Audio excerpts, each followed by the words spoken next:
Todas esas noticias que han copado pues, los titulares en los últimos días a nivel internacional y por supuesto también aquí en la provincia de Valencia.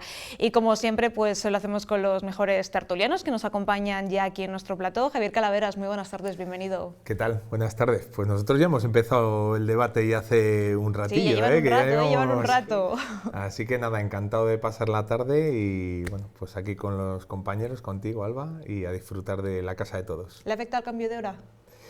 Bueno, yo es que realmente no, y como tampoco también esperas que con ese cambio de hora también haya un cambio en el tiempo, y como está tan volátil el tiempo, pues bueno, pues todavía no la verdad que no he tenido el jet lag de esa hora. Sí, porque mucha gente esta semana no se quejaba de estar un poco así más despistado. Vamos a ver si Carmen Centeno, buenas tardes, bienvenida. Buenas tardes, muchas Tampoco gracias. Lo ha notado, seguro, no, Carmen. No. Yo creo que ya estamos acostumbrados, llevamos ya muchos años ya con estos cambios. Hombre, sí, se nota más a nivel de debate en la calle y de hecho, otra vez, ahora el cambio, ya verás, el día que me levante, tal, no sé qué, tal. Pero yo creo que luego en realidad, salvo colectivos muy específicos, niños, gente mayor, que pueden ser más vulnerables a las horas de sueño, sí. Y eso yo creo que los demás lo sobrellevamos bien. Se agradece tener un poco más de luz, ¿no? Por el día. Y Chema Manzano, buenas tardes, bienvenido. Buenas tardes, muchas gracias. ¿En su caso no te hago algo estos días? Pues no, porque además tengo la suerte de no tener horarios y entonces no me perjudica absolutamente nada. Pero lo de salir a trabajar y que todavía sea de día se agradece en general, yo creo, porque sobre todo pues vamos de cara al buen tiempo, a ver si termina de llegar ya y eso pues también se nota. Y es verdad que esta semana ha sido pues un poco convulsa en cuanto a noticias. La verdad que las noticias no han sido nada agradables. Tenemos que hablar de varios accidentes laborales y esos son los que han marcado pues la actualidad durante los últimos días, y es que el primero de ellos fue dos bomberos que fallecieron en un incendio en Madrid. Un incendio causado, como están viendo en esas imágenes, causado en este caso por un vehículo eléctrico, y provocó pues la muerte de dos bomberos que estaban trabajando, y este incendio ha reactivado el debate sobre si este tipo de vehículos son más propensos a arder que los tradicionales. Lo cierto es que no, además cuentan con sus propios sistemas de seguridad, pero sí que es verdad que una vez que arden es más difícil extinguir ese incendio por parte de los cuerpos de bomberos. De hecho, hoy hemos hablado con los de Palencia, hemos hablado con ellos para saber cómo se preparan para este tipo de incendios, porque además en los últimos años han tenido que cambiar y aprender a enfrentarse a este tipo de fuegos y también se han formado para ello. Vamos a verlo. Los vehículos eléctricos no se incendian más que los de combustión, pero sí que son más difíciles de extinguir. A diferencia de los coches de combustión normales, tenemos como llamamos dos picos, ¿no? Un primer pico de lo que es la parte del habitáculo y demás, y luego el pico de las baterías. Un coche de este tipo, para poder extinguir, está en torno a unos 12.000, 15.000 litros de agua. Un coche normal de combustión le estamos apagando con muy poquita cantidad de agua, como mucho 3.000 litros. En ellos el fuego tiene mayor intensidad, sobre todo cuando las llamas llegan a la batería y las celdas pueden ir explotando unas tras otras, generando un fuego interior con muchos gases, muchas calorías y una difícil extinción para nosotros. Se recomienda que estemos unas 72 horas aproximadamente vigilándolo, incluso una vez extinguidos poder meterles algún contenedor con agua y evitar esa fuga térmica, esa reignición que se pueda producir tras el incendio. Eso conlleva mayor riesgo para los bomberos. La distancia de seguridad que le estamos dando a este tipo de vehículos es 50 metros por esas pequeñas explosiones que se pueden producir. Aquí entramos, a diferencia de otros vehículos, con dos mangajes. La dificultad que nos plantea un incendio de sótano son tres: la visibilidad y la falta de orientación, el factor térmico y luego los propios factores y peligros de un incendio de este tipo. Con la aparición de los vehículos eléctricos han tenido que recibir una formación específica para saber cómo enfrentarse a este tipo de incendios. Tuvimos una formación con FASA Renault. Ahora lo que exigen es una normativa que regule su estacionamiento. Habría que exigir sistemas de autoextinción a los propios fabricantes, sistemas de extinción automáticas en los garajes donde pudieran estar estacionados. Sería recomendable además reforzar los sistemas de ventilación en los garajes y que este tipo de vehículos aparquen en las plantas más altas y cerca de los accesos para facilitar así la labor de los bomberos. Bueno, pues lo primero que queremos hacer también desde aquí, desde la 8 Palencia, es mandar un abrazo, mandar nuestro más sentido pésame a los familiares y a los seres queridos de los 2 bomberos fallecidos. Y es verdad que al margen de la tragedia, pues se ha reabierto ese debate sobre los vehículos eléctricos. Chema, en su caso, bueno, pues no sé qué opinión le merecen estos vehículos y si cree que es necesario regular una vez que ya cada vez es más habitual tenerlos en los edificios, en los garajes. Bueno, pues sí, yo creo que sí, ¿no? El tema está claro que necesitan una regulación que no tenemos todavía. Yo recuerdo que en su momento a los patinetes eléctricos se les hizo ya algún tipo de regulación, no pueden montarse en un tren, no pueden acceder al transporte público por el peligro que entrañaba el tema de las baterías. Fíjate, un patinete eléctrico en comparación con un vehículo de estas características, que en este caso además parece ser que se encontraba en una segunda planta sótano, con lo cual dificultó todavía mucho más el poder de extinción. Además tienen peligros no solamente en el propio fuego y en la dificultad de extinción, sino también en los gases tóxicos que produce el litio, que es altamente contaminante y tiene unos problemas muy grandes para que se pueda los bomberos actuar con una seguridad y es problemático.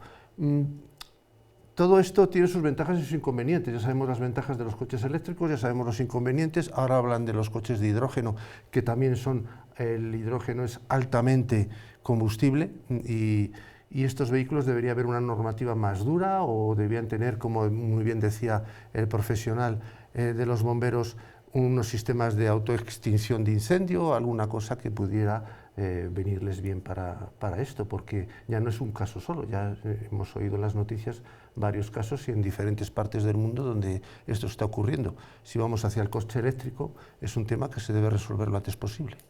Es verdad que ellos sí que insistían, ¿no?, cuando hemos hablado con ellos, que no quieren demonizar el coche eléctrico, que por ejemplo en un accidente es más complicado que se incendien y que exploten frente a un coche tradicional, pero que normalmente esto suele pasar cuando se están cargando y por eso lo que piden es esa regulación cuando están aparcados en los garajes, que es donde se suelen cargar los vehículos. Carmen. A mí eso es una de las cosas que me parecen más interesantes de lo que ha dicho el bombero palentino y de lo que se está diciendo en todos los medios de comunicación, y es la necesidad de que los lugares donde van a estar esos coches durante muchas o pocas horas, pero donde van a estar estacionados sin control de nadie, ellos solos con otros vehículos, sí tengan sistemas que hasta ahora ningún garaje colectivo tenía, ni colectivo ni particular tenía, pues porque no había esos coches eléctricos. Quiero decir, si cualquier incendio en el interior es complicado, en un segundo sótano más complicado que en el primero, muchísimo más en ambos casos que si estuviera en la calle, porque en la calle es otro tipo de problema, pero estás al aire libre. Claro, si no hay ningún tipo de sistema que pueda de alguna manera contrarrestar eso en una primera fase, es muy difícil. No digo que esto se vaya a repetir, y ojalá, por supuesto, no se repita, porque no hay nada más importante que las vidas humanas. Pero es cierto que estos profesionales se enfrentan a no saber muy bien qué cuando entran en un sitio de estos. Quiero decir, se habla de la gravedad de los incendios de carácter químico en una industria, pero es que estamos hablando de algo que no está ni siquiera a la vista, que está dentro, que decían que una de las dificultades era ver la visibilidad, dónde está exactamente el problema, cómo llegamos, cómo... Entonces yo creo que sí, que es absolutamente imprescindible una regulación y sistemas, la obligatoriedad de introducir sistemas de control. Javi nos decía también, ¿no?, pues que al final esas dificultades dentro de un garaje, una segunda planta subterránea sin ventilación, ellos entran a oscuras con ese calor y vehículos que siguen explotando a lo largo de 72 horas destacaban, ¿no? Imagino que eso pues hay que tenerlo en cuenta a partir de ahora, porque era algo que hasta ahora pues no existía. Yo creo que sí que es cierto que, bueno, pues que es un nuevo elemento que tenemos que tener en cuenta, que es cierto que tiene que tener una regulación, las marcas también se tienen que poner las pilas, que de hecho lo están haciendo. Tampoco hay que demonizar al vehículo eléctrico porque en esto, por ejemplo, el gobierno sueco ha hecho un estudio bastante profundo y es verdad que el número de incendios que que hay coches eléctricos versus todo el parque de coches eléctricos versus el de combustión, pues es muy inferior. ¿Qué pasa? Que claro, cuando se produce ese incendio en ese coche es cuando es ya incontrolable. Y también hay que diferenciar diferentes fases de lo que son los vehículos eléctricos de hace unos años a los actuales. O sea, porque sí que también es cierto que la mayoría de las baterías hasta hace unos años eran todas a base de litio y ahora, pues por ejemplo, están utilizando otros compuestos. Entonces sí que también hay que decir que luego también tienen sistemas de corte. No obstante, la regulación es fundamental. ¿Por qué? Pues porque al final hay que proteger a los profesionales que cuando ocurren pasa eso, y luego pues también la deflagración por toda la zona. Es que es algo que yo estoy de acuerdo con ellos. Y yo soy usuario de vehículo eléctrico, o sea que lo puedo decir, pero independientemente de que es menor el número de vehículos que se queman, ese miedo, a pesar de ser usuario, le tienes. Y también es cierto que, por ejemplo, a la hora de la compra, pues es una cosa que en mi caso yo he tenido en cuenta.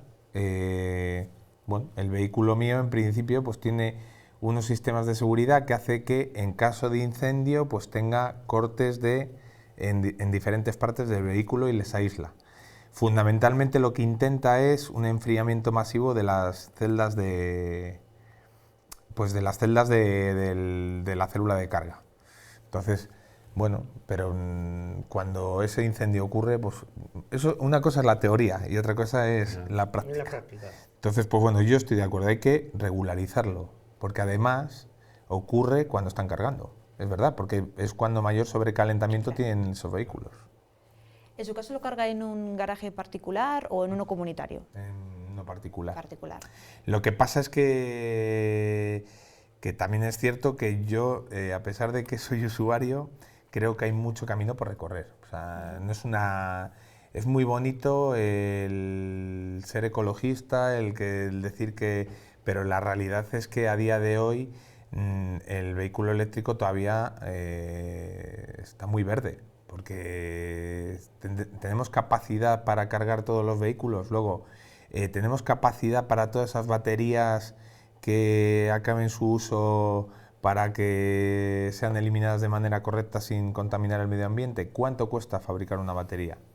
Bueno, pues a nivel de medioambiental, yo creo que hay que tener esa serie de ítems como importantes, y aparte de eso, pues el peligro que puede ocurrir en el entorno, ¿no? Como ha ocurrido, por desgracia, con estos bomberos. Ojalá sirva al final no para señalar ni para demonizar, como decíamos, al vehículo eléctrico, pero sí para ser conscientes de que es una realidad nueva a la que hay que habituarse y hay que regularla para garantizar la seguridad, en este caso de los bomberos, pero también pues, de los vecinos de todo un bloque donde pueda ocurrir este tipo de incendios, y hay que avanzar hacia esas medidas de seguridad. Medidas de seguridad que durante años, como saben, se han pedido también para las minas, pero que desgraciadamente esta semana, a principios de semana, también la empezábamos con una tragedia en Asturias. En este caso, 5 mineros han perdido la vida, 5 mineros leoneses además. Los fallecidos tenían entre 33 y 54 años, todos ellos, como decíamos, eran naturales de León, y también hay otros 4 mineros que fueron heridos. La empresa tenía autorización para la retirada de materiales porque la mina en sí ya había cerrado sus puertas hace varios años, y las autoridades continúan ahora mismo investigando las causas del accidente, pero la principal hipótesis apunta a un embolsamiento de gas grisú como la causa de la detonación. La tragedia ha reavivado el debate también sobre las condiciones de seguridad en la minería, un sector fundamental que ha sido fundamental para Castilla y León, pero que ha estado marcado por esos constantes accidentes. Ese gas grisú, pues tan temido, especialmente en algunas zonas de la provincia de Palencia, en la montaña palentina, porque al final este accidente pues ha reabierto heridas de hace muchos años. Tradicionalmente considerado como el enemigo más peligroso de los mineros, el grisú ha sido el responsable de numerosos accidentes mortales a lo largo de la historia. El último este lunes en la mina de Cerredo, en Degaña, donde las primeras investigaciones apuntan a una explosión de este gas en contacto con una fuente de calor. La combinación es que tiene que haber esa presencia de gas y luego una ignición, un punto de ignición, puede ser una llama o una chispa, incluso una chispa puede ser suficiente, o una llama, o una temperatura muy elevada en un metal también podría, pero bueno, lo normal suele ser o chispa o llama. El grisú está más presente en las minas de hulla, el carbón mineral más abundante y también más demandado por su alto poder calorífico. Es precisamente este tipo el que se extrae en los yacimientos de León y Asturias. Cerredo llevaba 7 años cerrada y fue reabierta el verano pasado. En este caso, la vigilancia de una correcta ventilación es imprescindible. Si la mina estuvo cerrada, lo primero es una labor de inspección para saber si se puede entrar o no, y segundo, pues de ventilación, porque aparentemente puede estar bien de aspecto, pero si no hay oxígeno, como he dicho antes, pues no puedes entrar o no debes entrar. Un gas inodoro, un enemigo invisible que sin embargo puede teñir de luto en cuestión de segundos una provincia entera. Pues desgraciadamente son muchos los accidentes en las minas que han ocurrido en la provincia de Palencia. Carmen, ¿cuántos accidentes recuerda contando como periodista? Unos cuantos, no exactamente la fecha ni el número de víctimas, pero sí eran en todos los casos traumáticos. Por supuesto, a nivel individual y personal de los afectados, de los compañeros, de las empresas en las que se producían, pero también lo era a nivel social. Todo el mundo está o estaba convencido de que la minería es uno de las profesiones más peligrosas. Durante mucho tiempo, al principio de mi trabajo profesional, el convencimiento incluía que a partir de los 40 años esas personas tenían que dejar la mina, en muchos casos con enfermedades pulmonares muy graves, pero también existía de manera paralela la creencia de que cobraban muy bien su trabajo, precisamente por su alta peligrosidad. Pero claro, más que hablar de medidas de seguridad, se hablaba de, claro, que trabajan a destajos, que tienen que sacar no sé qué producción y entonces se lanzan al loco, es que en muchos de los pueblos no hay futuro para los jóvenes y no es eso, y entonces a los 16 años empiezan a trabajar de ayudante de picador. Es decir, se unían una serie de elementos a la hora de valorar cada accidente, pero creo que por encima de todo, o en el interior de la gente, estaba ese impacto social de un trabajo en el que tú cuando entras cada día no sabes seguro si vas a salir. ¿Cuál es el problema de ahora? Que estamos en abril de 2025 y da la sensación de que pese a que el grisú es un enemigo invisible, pese a que siempre puede encontrarse alguien con una bolsa que no se sabía que estaba ahí, parece que las medidas de seguridad en la minería, sobre todo en la minería extractiva, tendrían que ser mucho mayores, tendría que haber detección más rápida, y de lo que se habla, y yo desde aquí reivindico que la investigación llegue hasta las últimas consecuencias, es que aparte de estar estudiando o planteando posibles vetas que hubiera de tal, hay quien dice que se estaba extrayendo sin tener permiso extractivo como tal, que se estaba extrayendo en pequeñas cantidades para calefacciones, para tal. Entonces, quiero decir, que se valoren muy bien los permisos, para qué estaban los permisos, cómo estaban esas medidas de seguridad, si realmente ha habido un análisis en profundidad. Yo quiero que se sepa, no tiene que volver a pasar. Y si pasa que sea única y exclusivamente por esa mala suerte de que aparezca en un momento dado esa bolsa de grisú que nadie podía saber que estaba ahí. Pero no porque fallen previamente una serie de medidas de seguridad.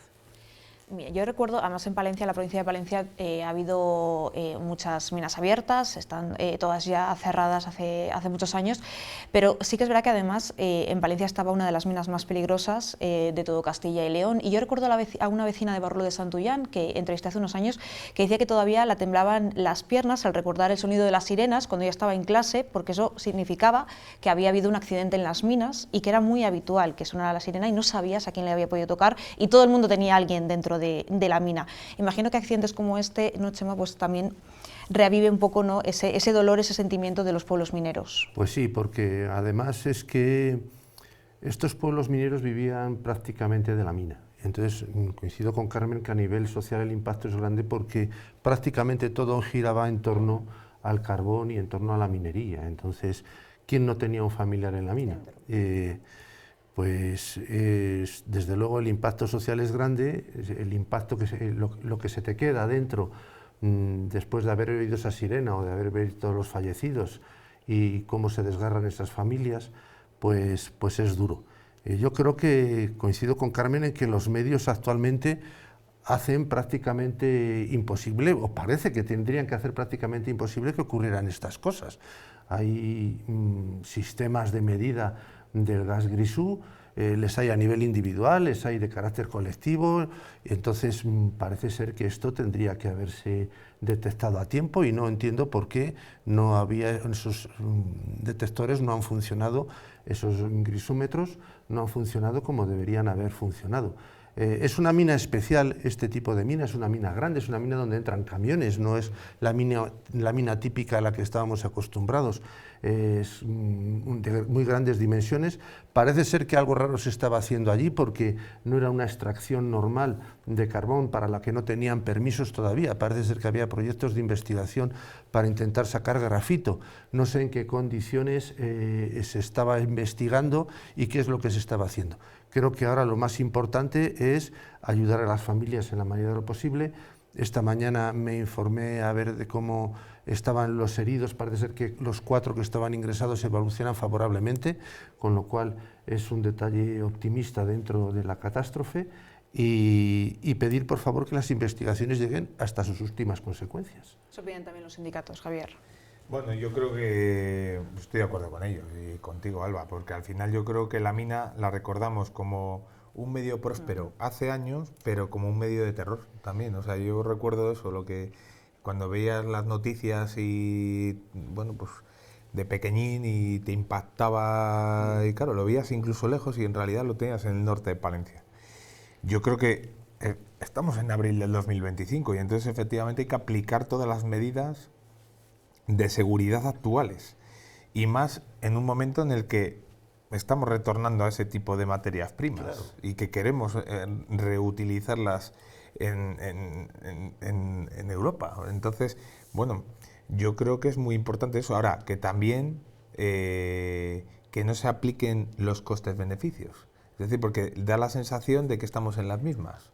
Para evitar que haya costes, al final hay pérdidas humanas. Es decir, yo creo que desde el desconocimiento, no lo sé si en este caso, por todo lo que se está diciendo, porque al final es un poco lo que investigas, lo que oyes, lo que escuchas, lo que ves en los medios de comunicación, pero al final que si decidimos volver a un tipo de materia prima, que esas personas que vayan a trabajar en la extracción o en la proyección de esas materias primas, que tengan todas las medidas de seguridad y que las empresas que se hagan cargo de ellas, pues que se apliquen el cuento y que no busquen solo la rentabilidad. Claro.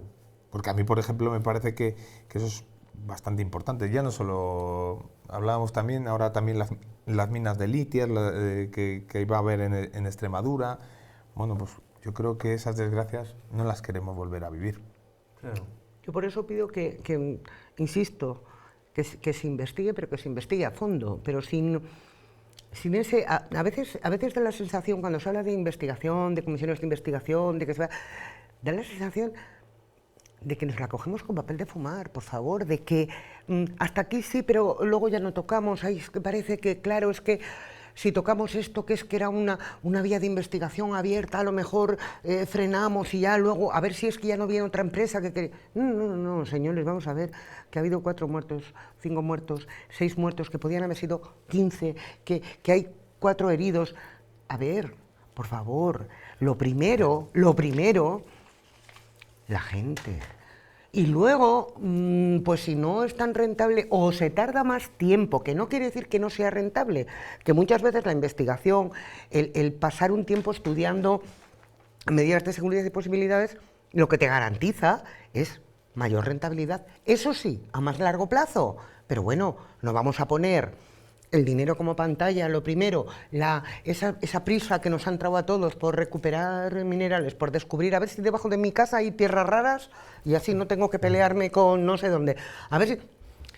A ver, vamos a calmarnos un poco, vamos a sentarnos y vamos a verlo todo, y vamos a entrar ahí cuando se pueda y en condiciones, y vamos a ver qué pasa. ¿Por qué ha pasado esto? Es que puede volver a pasar, es que si pudiéramos asegurar que este es el final ya de un proceso y nunca va a haber ninguna víctima más, pues bueno, mal, pero ya habríamos llegado a un punto, a una solución.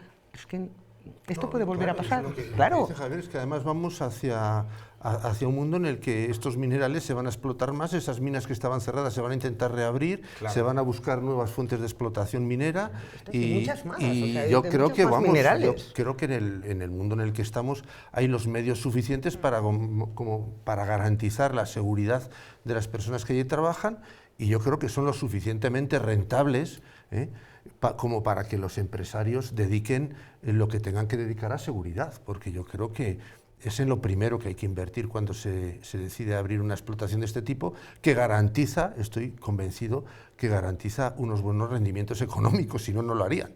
Estoy convencido. Entonces, bueno, pues invierte en seguridad, que es lo que tienes que hacer. Desde luego que lo primero, la noticia es trágica a nivel social, a todos los niveles. Pero luego, ahora llega el momento de investigar, y efectivamente yo creo que hay que llegar hasta el fondo, porque claro, al principio ves la noticia y dices, bueno, pues lo típico, pues piensas que es... Pero claro, cuando empiezas a oír, bueno, cuando empiezas a leer que no hay cosas que cuadran... Es que además somos, no sé si habéis dado cuenta, somos hipócritas. Vamos a ver. Vemos un reportaje en el que la explotación infantil de las minas en determinados países de África y de Asia, de donde vienen, nos dicen, por Dios, esto es insostenible, ¿cómo dejan que niños tal, no sé qué, sin ningún tipo de medida de seguridad, descalzos, sin casco, sin tal? A ver, o sea, allí sí, vamos rápidamente, vamos a cerrar aquello, vamos a de tal, y aquí, que resulta que estamos en el primer mundo. Esto es Occidente, aquí ya lo hemos investigado todo, lo hemos averiguado todo y hemos llegado a la conclusión de que son necesarias unas medidas muy importantes de seguridad en todo tipo de extracción. Pasa. Entonces, ¿qué ocurre? Aquí ya no nos hacemos de cruces, esto ya no es tan importante. Pues quizá, en un sentido relativo, lo sea todavía más. Quiero decir, muy mal allí, por supuesto, que no debería pasar lo que pasa, pero que pase aquí cuando en teoría ya deberíamos haber aprendido de la experiencia, es todavía más llamativo, ¿no? Cuando menos. Vamos a hablar ahora de política internacional, porque algunos decían que no se iba a atrever a tanto, pero finalmente Donald Trump ya ha anunciado esos aranceles para prácticamente todos los países del mundo. Vamos a verlo. Un 10% de media para todos los países, pero para algunos mercados todavía son más altos. En la Unión Europea llegan al 20%. En China la cifra se dispara hasta el 34% y en países como Lesoto el incremento alcanza el 50%. También suben en Camboya, Laos o Vietnam. Son los aranceles más altos del siglo. El orden económico mundial cambiaba automáticamente en cuanto Donald Trump anunciaba estos aranceles. Vamos a ver el momento en el que el presidente de Estados Unidos daba la noticia. Asimismo, a todos los presidentes, los primeros ministros, reyes, reinas, embajadores y todos los demás extranjeros que pronto llamarán para pedir exenciones de estos aranceles, les digo, eliminen sus propios aranceles, eliminen sus barreras. Aranceles muy altos para prácticamente todos los mercados del mundo, Carmen. No sé si es para preocuparse. Es para preocuparse y mucho. Hoy las bolsas se han desplomado, pero vamos, todas, no hay excepciones, empezando por la norteamericana. Ayer aguantaron un poco mejor las europeas, pero hoy ya no han podido más. Los bancos no saben muy bien qué hacer con todo esto. Los productores, los fabricantes que se han adelantado a todo este tipo de mensajes que se iban anunciando y han hecho las ventas antes, están un poquito más tranquilos. Los que todavía no han vendido o están muy preocupados, están preocupadas las cámaras de comercio, están preocupados los gobiernos. Esto no es una cosa que afecte a España, no es una cosa que afecte a la Unión Europea, es una cosa que afecta a todo el mundo. Con lo cual, las repercusiones respecto directas entre esos países o entre la Unión Europea y Estados Unidos se multiplican y termina siendo algo radial, porque claro, si tú no lo vendes en Estados Unidos porque los aranceles que te imponen son muy altos, vas a intentar comprarlo en otro mercado o vas a intentar venderlo en otro mercado. ¿Qué ocurre? Que ese mercado va a hacer lo mismo, ese país va a hacer lo mismo, va a intentar buscar. Entonces, yo creo que va a ser una especie de debacle económica que en un momento dado podría desembocar en recesión en algunos países, según de qué manera, pero que, como comentábamos antes, fuera de cámara, posiblemente obedece a un plan, que desde fuera puede parecer maquiavélico, puede parecer de una gran altura económica, y que posiblemente en el fondo sea mucho más sencillo que todo eso. Chicos, si queréis vender aquí, fabricad aquí, y ya lo ha dicho. A las empresas americanas que están asentadas fuera, si queréis vender, volved a casa. A los de fuera, si queréis que no tengamos problemas, venid aquí, instalaros aquí, que os vamos a dar facilidades. O bien, no se os ocurra responder con ningún arancel, no se os ocurra levantarme la voz, que soy yo el que voy a imponer las normas económicas. Siempre las ha impuesto los Estados Unidos. A ver, esto no es nuevo. ¿Qué ocurre? Que tiene otro gigante enfrente, que es China, con el que le estaba costando mucho repartirse el pastel, y entonces ha dicho, voy a por todas, a ver cómo reacciona esta gente. A ver. Yo creo que va a ser un poco de debacle económica, que motivo de preocupación durante mucho tiempo, y confío en que tarde o temprano consigamos que las aguas vuelvan a su cauce, poco a poco, pero que vuelvan. O sea, que se tranquilice todo, se normalice todo un poco, y el nivel de endiosamiento de Trump y sus acólitos se rebaje. Ha sentido con la cabeza, Chema, cuando hablaba Carmen de un plan, ¿no? Sí, yo estoy convencido de que esto responde a un plan, y es un...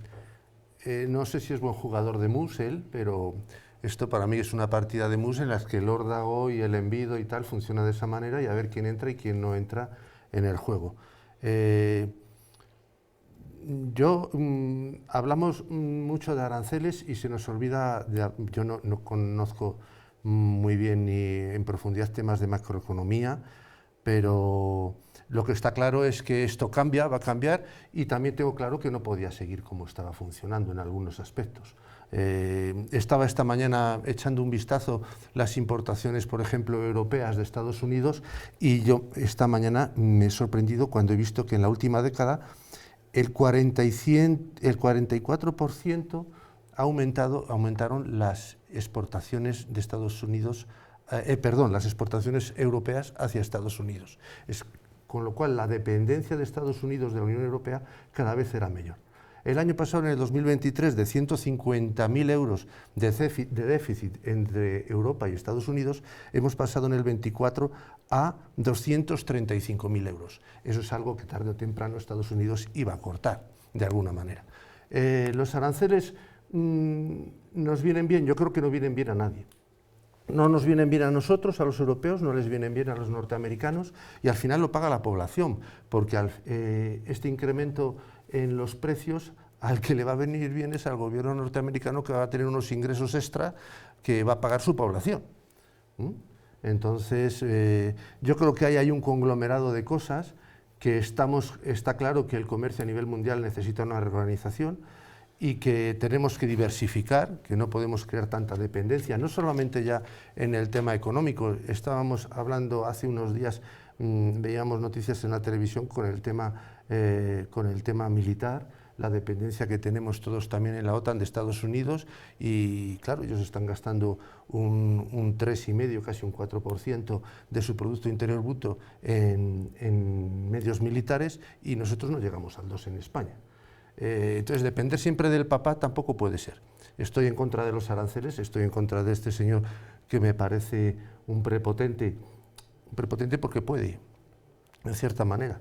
Pero bueno, es el momento de que Europa esté unida, que no nos divida, porque ya esta mañana le oía decir, bueno, que me llame país por país, ya me están llamando algunos, que negocio a nivel particular. Claro, que tú que eres grande y poderoso quieras negociar de uno en uno, Europa debe estar unida en ese sentido. Creo que hay que negociar con él desde un punto de vista fuerte, y creo que el Consejo de Europa ya había hecho los deberes o ya había preparado en previsión de lo que iba a ocurrir.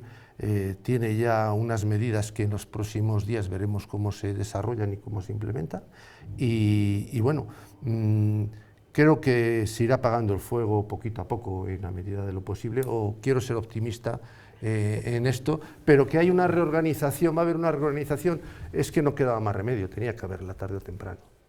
Javier, ¿usted es optimista? Yo no. A ver, yo creo que el personaje es el personaje y se define por sí solo, pero él tiene un plan establecido y es un plan bueno, o sea, para él y para los Estados Unidos, porque hay que tener en cuenta, lo decía antes Carmen, hay el peligro de la recesión. Estados Unidos quiere que la economía mundial entre en recesión y fundamentalmente que Estados Unidos entre en recesión. Por eso hoy la caída de las bolsas, a priori, a pesar de que todos pensamos de que es negativo para Trump y para el gobierno de Trump y para los estadounidenses, a pesar de que pues, van a pagar más, es positivo. ¿Por qué? Pues porque ellos tienen ahora mismo, les vence la prima de deuda, que la tienen justo a final de año, que es de 84 trillones, que no son ni uno ni dos, o sea, es una barbaridad. Entonces, por suerte o por desgracia, ahora mismo el mundo se mide mucho por los tipos de interés. Entonces, si tú entras en recesión, ¿qué es lo que pasa? Que esos tipos de interés les bajamos para que esa deuda se pague a menos precio. Entonces ellos van a pagarla a menos precio. Y eso es lo que está, yo creo, a ver, yo pensando, porque ayer me estaba haciendo mis cábalas, y yo creo que eso es lo que ahora mismo, a corto plazo, es lo que quiere. Y desestabilizar un poco el orden mundial. ¿Qué es lo que va a ocurrir? Que claro, que la cesta de la compra, que nadie se confunda, le va a subir a todo el mundo. A partir de ahí, yo creo que si hacemos una Europa fuerte, Europa siempre ha hecho una exportación de calidad y tenemos que a lo mejor abrir diferentes mercados. Tenemos el mercado de Mercosur, en el que España tiene mucha importancia y en el que podemos abrirnos a los demás. A mí, por ejemplo, la estrategia que ha hecho China hoy de equiparar los aranceles del 54%, porque ellos tenían ya un 20% anterior más el 34%, de un 54%, contrarrestarlo. Si lo hace Europa, creo que al final contrarrestar con lo mismo, creo que no es adecuado. Y luego yo creo que o caminamos Europa de todos juntos o no vamos a obtener beneficios. Por ejemplo, en esta vorágine China ya está también mezclando. ¿Y quién es uno de los que también ya ha visto el pastel y rápido se ha ido ahí? Pues Sánchez. El primero que quiere ir a China a negociar es Sánchez y va a ir. Pero ya ha dicho China que primero va a reunirse con Sánchez y con más gente. Y luego yo quiero, también es una oportunidad para todos los gobiernos, es decir, ¿cómo vamos a sufragar esto? ¿Con más impuestos para toda la población? Tiki tiki, a pagarlo todos.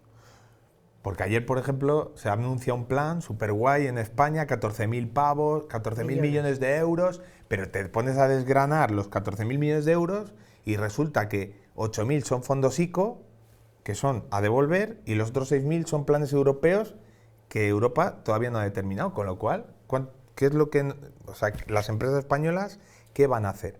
Entonces yo creo que es una oportunidad para Europa, para estar muy, muy unida, y que yo creo que, y que espero que tampoco sea para que nos introduzcan el euro digital. Perdón porque se me metió una chapa, pero el euro digital también está ahí, y ya llega. Vamos a hablar, como ya les anunciábamos, de política provincial, en este caso del Partido Socialista, que mañana celebra su congreso provincial.